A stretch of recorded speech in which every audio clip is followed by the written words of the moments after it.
شمعت رو فوت بکن بابا، ببخشید اگه تیتابه. وقت من و تو انگاری به جز تو خوابمون خوابه. برم قربون اون ذوقت که بی کادو هم میخندی. من امشب شد 1000 ساله. قشنگم تو الان چندی؟ تو فرض کن کیک تیتاب نیست، من که اینجوری فرض کردم. همین تیتاب و این شمعم خدا میدونه قرض کرد.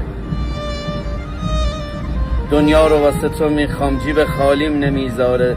توانم در همین حده، کف دست مگه مو داره.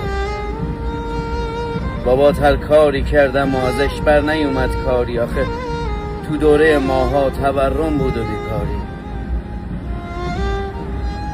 یه عده خوردن و بردن، اونا شادن ما تنهاییم. ولی اینو بدون بابا که آقازاده ماهاییم.